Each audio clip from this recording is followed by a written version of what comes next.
हुई तो मेरे जन्म पे किसी को कोई बहुत ज़्यादा खुशी नहीं थी, लेकिन ये था कि क्योंकि मैं आ चुकी थी इस दुनिया में तो उसको सर्वाइव तो मुझे करना ही था।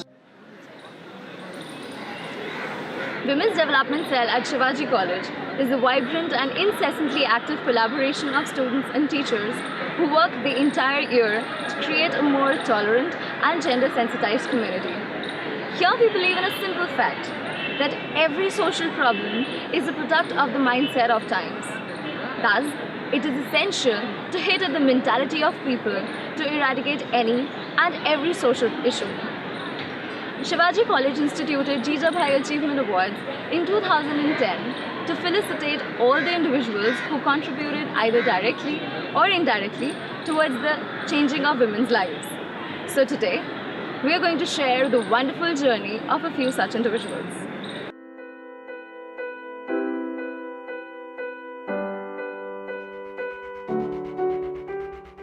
तो इस तरीके से करके 12th तक पढ़ाई की, तो लेकिन उसके बाद ये हो गया कि नहीं, कॉलेज नहीं जाना है, अब आपकी शादी की जाएगी। जैसे बड़ी सिस्टर की हायर सेकेंडरी के बाद मैरिज हो गई है तो आपको भी शादी करके जाना है। तो मैंने उस टाइम मुझे काफ़ी दिन तक घर में स्ट्राइक करनी पड़ी, भूख हड़ताल करनी पड़ी, अलग अलग तरीके से घर वालों को कंपेल करना पड़ा कि नहीं, मुझे तो आगे पढ़ाई करनी है, क्योंकि मैं कांस्टेबल रैंक पर नहीं जाना चाहती, मैं एक ऑफिसर रैंक पर जाना चाहती हूँ। तो वो तभी हो पाएगा कि जब मैं ग्रेजुएशन करूँगी, तो अदरवाइज़ 12th के बाद तो कांस्टेबल ही हो सकते हैं, अदरवाइज और कुछ नहीं बन सकते। तो जो ग्रेजुएशन करनी थी उसके लिए काफ़ी दिन जो स्ट्राइक की, घर में भूख हड़ताल की, तब जाके पेरेंट्स लास्ट डे जिस दिन लेट फीस के साथ मेरा एडमिशन हुआ दिल्ली यूनिवर्सिटी में, वो भी कॉरस्पॉन्डेंस से कराया, रेगुलर एडमिशन नहीं मिल पाया। तो कभी कभी लगता था कि शायद लड़की होना ही गुनाह है, कि अगर मैं शायद लड़का होती तो मुझे भी अच्छे स्कूल में डाला जाता, कहीं पब्लिक स्कूल में पढ़ने का मौका मिलता, यहाँ कॉलेज भी अगर भेजा जाता तो रेगुलर में अपनी पढ़ाई कर पाती। लेकिन क्योंकि महिला थी तो कुछ कर नहीं सकती थी, पेरेंट्स की जो रिस्ट्रिक्शंस थी, जो उनकी पालन पोषण करने का तरीका था, उसी तरीके से फिर ये था कि आगे बढ़ना है। तो बस मेरे को यही बहुत खुशी थी कि मुझे एटलीस्ट एडमिशन तो दिलवाया इन्होंने, ताकि मैं ग्रेजुएशन करके जो आगे मेरा एम है उसको मैं पूरा कर सकूँगी।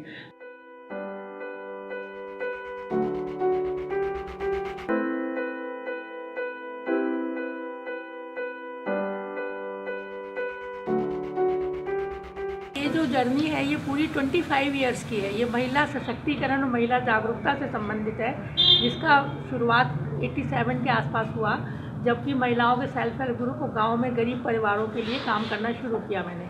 उस समय 65 किलोमीटर के एरिया में जो गुड़गांव मेवात है, उसके रूरल एरिया में ये काम शुरू किया, क्योंकि वहाँ औरतों के पास कोई रोज़गार नहीं होता था। बीपीएल फैमिली से होते थे, लो इनकम ग्रुप फैमिली से होते थे वो लोग, और उनके लिए ये प्रोग्राम था कि उनको कोई भी हुनर कौशल का ट्रेनिंग देना है और उनको जागरूक करना है, क्योंकि ज़मीनें उनके पास होती नहीं थी तो वो रोज़गार नहीं पैदा कर सकते थे। जानवर के लिए पैसे चाहिए थे, गाय भैंस से जैसे दूध बेच के वो कार्यक्रम करते थे, तो वो भी उनके पास ख़रीदने के लिए पैसे नहीं होते थे। तो उनको कोई और हम ट्रेनिंग दे दें, जो सरकारी योजनाएं या एनजीओ की योजनाएं थी, कि किसी भी हुनर में हम उन्हें जागरूक कर दें या उन्हें हुनर दे दें, तो वो अपनी आमदनी बढ़ा सकती हैं और आत्मनिर्भर हो सकती हैं, अपने बच्चों का पालन पोषण कर सकती हैं।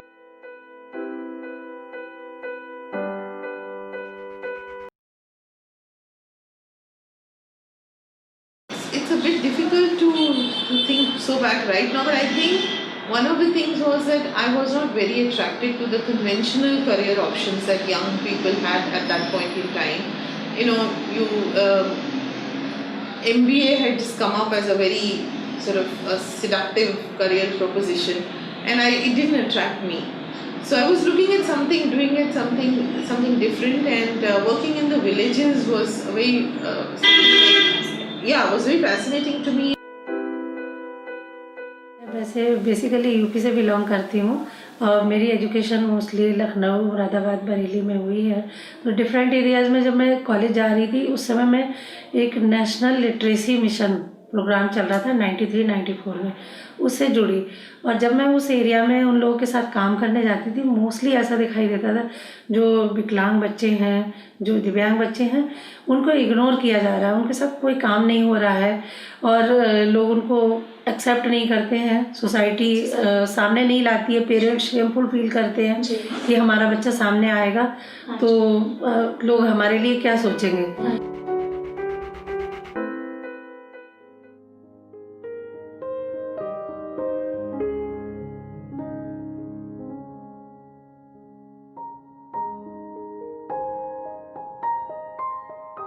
अपनी लाइफ का मैं प्रेस्टिजियस टाइम जो कहती हूँ कि मैंने अपनी लाइफ में गुजारा या जिसकी वजह से मुझे बहुत कुछ सोशल करने को मिला, वो मेरा था पुलिस स्टेशन कमला मार्केट में मेरी 2009 में पोस्टिंग हुई। तो जब मुझे पता लगा कि मेरी कमला मार्केट पोस्टिंग हो गई, और क्योंकि हम लोगों ने सुना हुआ था कि वहाँ एक रेड लाइट एरिया है, तो ये सोच के मैं एकदम पहले तो घबरा गई कि कमला मार्केट पुलिस स्टेशन में आज तक किसी महिला की पोस्टिंग नहीं हुई है, और ये पुलिस स्टेशन ऐसा है कि इसमें रेड लाइट एरिया है, और अगर वहाँ जाके पता नहीं किस तरीके का एरिया होगा, कौन लोग होंगे, किस तरीके से उन लोगों को डील करना होगा, कैसे प्रॉब्लम्स क्या क्या आएंगी, किस तरीके से मैं वहाँ पे जाके काम कर पाऊँगी।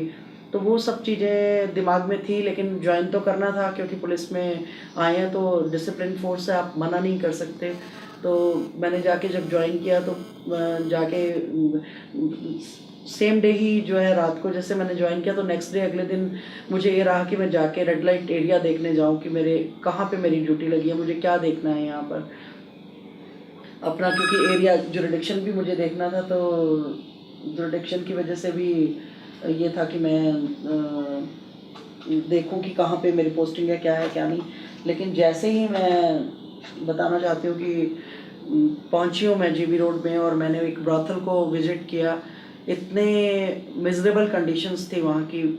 60-70 के करीब लड़कियाँ हैं, 60-70-100 से भी ऊपर लड़के वहाँ घुसे हुए थे कमरे में। एक बड़ा सा हॉल जिसमें लड़कियाँ भेड़ बकरी की तरह से लग रहा था, और चारों तरफ से इतनी बैड स्मेल थी कि ऊपर मतलब मैं 2 मिनट भी खड़ी नहीं हो पाई, मुझे वॉमिटिंग आना शुरू हो गया और मैं दौड़ कर नीचे आ गई कि भाई बहुत ही हालत ख़राब है यहाँ की। तो देखा तो बिल्डिंगें टूटी पड़ी हैं चारों तरफ से, अंदर जो हालात हैं इतना अनहाइजीनिक, इतना सफोकेटेड है कि वहाँ 1 मिनट भी बंदा खड़ा नहीं हो सकता। और किस माहौल में वो लड़कियाँ रह रही हैं, वो 2-3 रात जो थी वो दिन और रात मैं यही सोचने में मेरे गुजर गए कि क्या मैं यहाँ पे काम कर पाऊँगी कि नहीं कर पाऊँगी। सबसे पहले तो महिलाओं को घर से निकालना एक तो बहुत बड़ा चैलेंज था, क्योंकि हमारा हिंदुस्तान आज भी मेल डोमिनेट पुरुष प्रधान समाज कहा जाता है, और हर वर्ग में हर स्तर पर ये देखने को मिलता है हमें। क्योंकि मैं एजुकेटेड थी, एमए सोशियोलॉजी थी, ये सारा स्टडी भी मैंने किया था और देखा था, तो घर से निकालना बहुत मुश्किल होता था।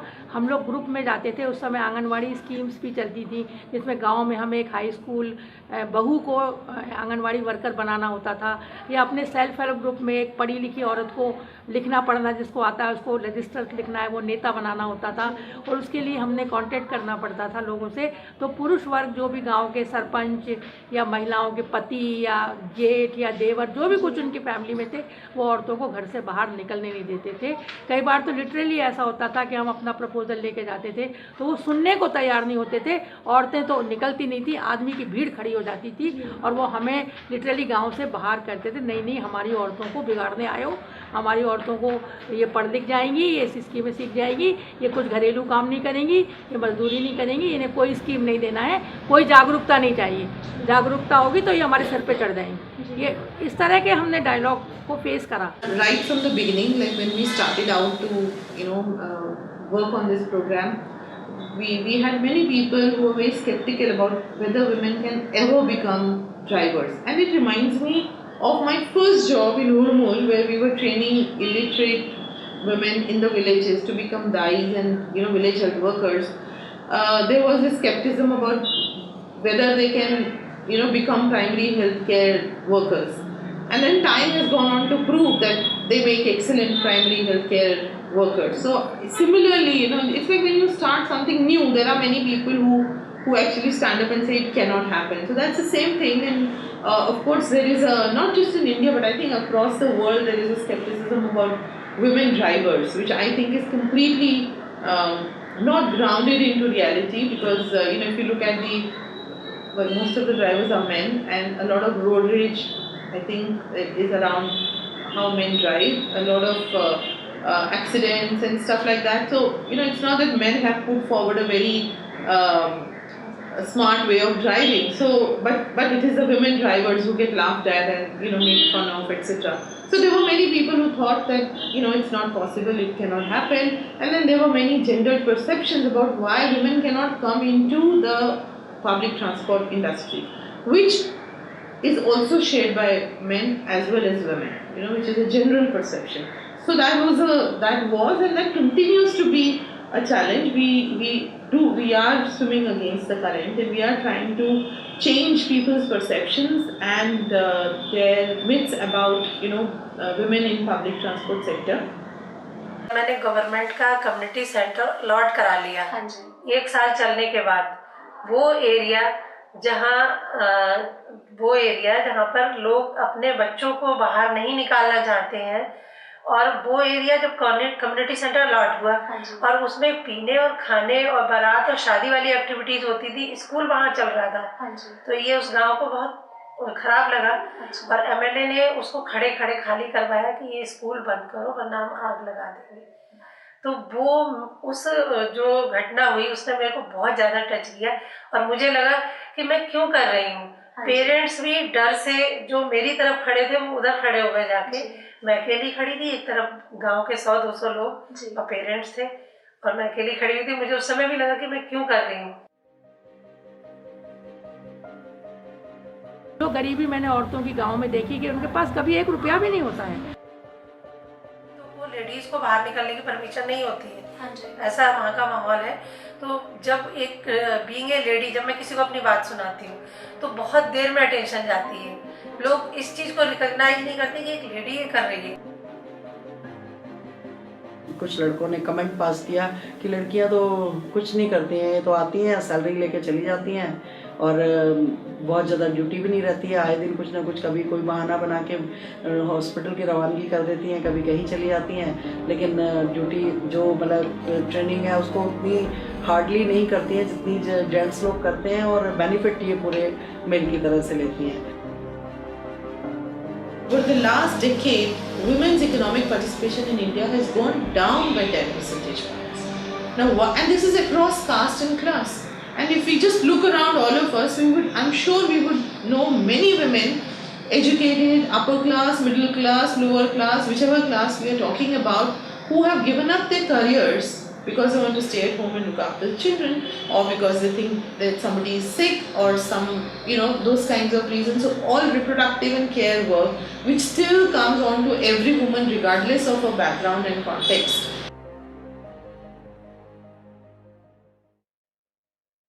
मुझे ये समझ आ गया था कि ये पेरेंट्स ऐसे हैं जो किसी से भी फाइट नहीं कर सकते हैं और इनकी नीड भी नहीं है। ये मेरी नीड है कि मेरे अंदर से इच्छा है कि मुझे इन बच्चों को स्टैंड अप करना है।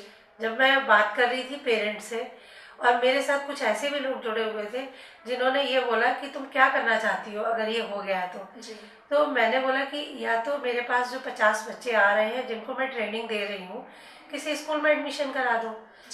जब इनका एटलीस्ट जहाँ मैंने एक सपना देखा है कि ये बच्चा आ रहा है, ये अपने पैरों पर खड़ा हो, कुछ काम करे और जाए। तो उन्होंने बोला कि मैं सपोर्ट करूँगा। कुछ लोगों ने ऐसी ग्रुप बना हुआ था हमारा, उनकी वजह से शायद मैं आज यहाँ पर आ पाई, अदरवाइज मेरे लिए बहुत मुश्किल था। आज प्रतीक की अपनी बिल्डिंग है। If we compare to 2008 and now, when we started, there were hardly any commercial professional women drivers out on the roads. And today we know that there are at least 300 to 350 women who are right now working as professional drivers. I'm not talking about those who have dropped out or who have decided to walk out and not continue with this profession, but who are actively engaged with this profession and earning salaries as professional chauffeurs. And that has also now led to other companies believing that it is possible. So we have a Meru which has launched a Meru Eve. We have Uber and Ola who have been saying that they want to work with women drivers. Nearly all the states where we are working, the state governments have made statements that they want to hire women drivers. DTC in Delhi itself hired its first woman driver last year, and which was in partnership with us, and now they want to go ahead and hire more. So the idea of a woman as a professional driver, I think, has been established, which has been our contribution. मेहनत करी, family का support था, बच्चों का support रहा, husband का support रहा। हमेशा रात के 12-12 भी बजते रहे, लेकिन वो हमेशा अपना सपोर्ट करते रहे। इसका नतीजा ये हुआ कि जब 20-20 साल इन काम को करते करते हो गए, तो तो इसका स्प्रेड होने लगा, मैसेज स्प्रेड होने लगा कि हु इज़ डूइंग दैट, मतलब किस तरह, कौन सी टीम लीडर कौन है, किसको टीम कर रही है। और धीरे धीरे मैसेज जाते रहे ऊपर, मिनिस्ट्रीज़ में जाते रहे, सब जगह जाने। Then they invited me for award also, so I got the, मैंने वुमेन इन चाइल्ड से मुझे लाइफ टाइम अचीवमेंट अवार्ड मिला है, फिर शिवाजी कॉलेज से जीजाबाई अवार्ड मिला है, फिर एक मानव रचना अवार्ड मिला है, राज्यपाल से मिला विमेन एम्पावरमेंट फील्ड में जागरूकता के लिए आउटस्टैंडिंग वर्क के लिए मुझे हरियाणा के राज्यपाल ने सम्मानित करा है 2008, 2009। सरस मेला ऑर्गेनाइज करने के लिए राव जगजीत सिंह उस समय कैबिनेट मिनिस्टर होते थे, और सरस मेला ही उनको इतना बेस्ट लगा कि मतलब इसके पीछे टीम कौन था, टीम लीडर कौन था, उसके लिए उन्होंने ऑर्गेनाइजिंग द बेस्ट सरस मेला, जिसमें 200 स्टॉल्स थी, उसके लिए अवार्ड मिला। तो ये अवार्ड मुझे एक हिम्मत देते रहे आगे, ये कहते रहे कि मैं रुकूं नहीं और मैं करती रहूं। एज कोई क्राइटेरिया नहीं है काम के लिए, जुनून होना चाहिए। हमारी सभी महिलाएं बैग बनाती हैं, सीखती हैं, मौका पड़ने पे बना के देती हैं, जिसका हम उन्हें आमदनी देने की कोशिश करते हैं उनके बैग बनाने के बाद। इससे पर्यावरण का भी मदद होता है। हमारे सेंटर से बैग लाना बिल्कुल मना है, सब अपना बना हुआ बैग लेकर आती हैं, और हम सोचते हैं, और इसी सेंटर्स पर हम जागरूकता के कार्यक्रम करते हैं, डोमेस्टिक वायलेंस, जेंडर। मैंने लास्ट ईयर इस बाबत UN में कॉन्फ्रेंस किया, ऑल इंडिया वीमेन कॉन्फ्रेंस की तरफ से मुझे इनविटेशन मिला, और मैं 15 दिन न्यूयॉर्क में रही। वहाँ पर 139 कंट्रीज़ की वुमेन आई थी, और वहाँ ये इशू था कि वुमेन को कैसे एम्पावर करना है, वुमेन को कैसे लाना है, ग्रास रूट लेवल की वुमेन को। वहाँ बहुत अप्रिशिएट करा, मैं बैग्स ले गई थी अपने, और बहुत ही अप्रिशिएट करा उन्होंने मुझे। मैं ज़्यादा तो नहीं ले गई, बट मैंने सब एग्जीबिशन में रखे वहाँ पर, और उसको जोड़ने की कोशिश की थी कि आप इकोनॉमिक एम्पावरमेंट से ही वुमेन को बहुत आगे ले जा सकते हैं। फिर अपने सभी ब्रॉथल्स पे अपने नंबर जो लिखवा के अपने बीट स्टाफ के वो सब जगह टंगवा दिए, और उन लोगों को ब्रॉथल ओनर्स को सख्त हिदायत दे दी कि ये नंबर यहाँ से रिमूव नहीं होने चाहिए। उन लड़कियों को मैंने ये स्पेशल कहा कि आप ये जब भी मेरी आपको ज़रूरत है, मैं आपके लिए 24 घंटे अवेलेबल हूँ। आप फेथ करें और बताएं कि आप अगर बाहर निकलना चाहती हैं यहाँ से, तो मैं आप लोगों को रेस्क्यू करा के आपके पेरेंट्स तक पहुँचाने की जिम्मेवारी मेरी होगी। तो ऐसे कर करके धीरे धीरे फिर NGOs को भी फेथ हुआ। पहले जब शुरू में मैंने जैसे ज्वाइन किया था, तो वहाँ की रेपुटेशन ये थी कि पुलिस जो है वो ब्रॉथल ऑनर से मिली हुई है, और वो आपको लड़कियां तो कोई रेस्क्यू नहीं कराएगा, लेकिन आपकी इन्फॉर्मेशन ज़रूर लीक हो जाएगी। तो मेरे को ये, मैं जब जिस दिन मैंने ज्वाइन किया, तो मैंने पहले ही दिन से ये अपने दिल में एक निश्चय कर लिया था कि मैं कोई भी इन्फॉर्मेशन लीक नहीं होने दूंगी, और जो एक पुलिस के बारे में एक मिथ लोगों के मन में है, उसको मैं ज़रूर तोड़ूंगी। कि ये बताऊंगी कि सभी पुलिस अफसर जो है वो एक जैसे नहीं होते। जो कई पुलिस अफसर ऐसे भी हैं जो ईमानदार भी हैं, और अपना जो काम करना चाहते हैं उसको दिल से करते हैं। उसमें किसी तरीके का जो एक बैड इमेज जो पुलिस के बारे में हर एक को अपने मन में लोगों को रख के बैठे हुए थे, उस चीज़ को मैं तोड़ना चाहती थी। तो धीरे धीरे करके ऐसे मैं, पेरेंट्स ने मेरे पास आना शुरू कर दिया। स्टेट पुलिस को बहुत फेथ हो गया। वो स्टेट पुलिस अलग अलग जगह से वो मेरे को फ़ोन पे ही इन्फॉर्मेशन मेरे साथ शेयर करने लगे कि ऐसे हमें यहाँ पे हमारे यहाँ ये लड़की मिसिंग है, तो आप इसको देखिए, रेस्क्यू कराइए। कई बार ब्रॉथल का नहीं पता होता था, फिर भी हम लोग इन्फॉर्मेशन को डेवलप करते थे, ढूंढते थे कि किस जगह से कैसे पता लग सकेगा। ऐसे कर करके वहाँ पे पूरे अपने टेन्योर में मैंने 2 साल 2 महीने वहाँ रहने का मौका मिला। तो मैंने वहाँ 120 के करीब लड़कियाँ रेस्क्यू कराई, और 90 के करीब जो स्मॉल चिल्ड्रन थे, जो कि 8 साल से लेकर जिनके 10, 12 साल, 15 साल तक एज थी, जिनसे अनहाइजीनिक कंडीशंस में फैक्ट्रियों में काम कराया जाता था, उन लोगों को मैंने वहाँ पे रेस्क्यू कराया।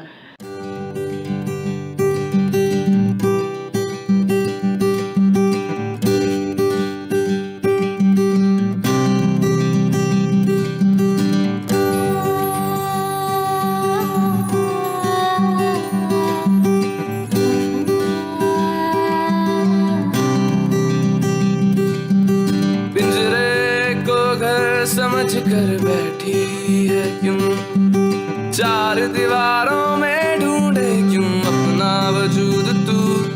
जब गुनगुना रहा है वो गलियों और चौबारों में, क्या छुपा हुआ है आजादी के रंगों में कहीं तेरा वजूद,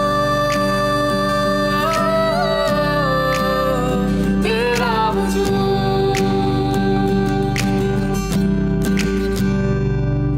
मिलेगा नहीं तुझे तेरी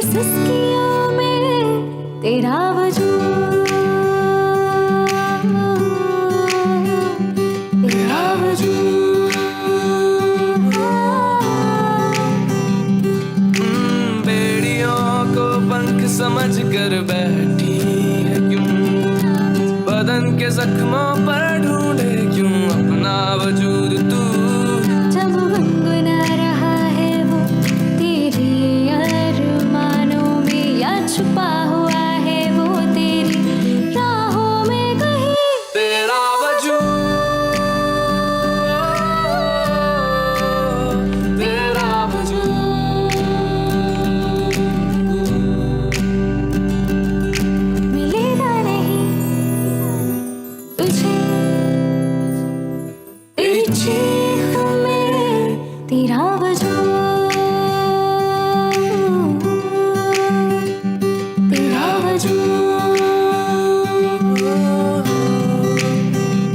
ओ अपने लिबास को हादसा क्यों मान बैठी है तू। झूले तो उनकी आँखों में, क्यों अपना वजूद तू। जब भटक रहा है तेरे दिल की गलियों में, आ छुपा बैठा है तेरे नगमों में।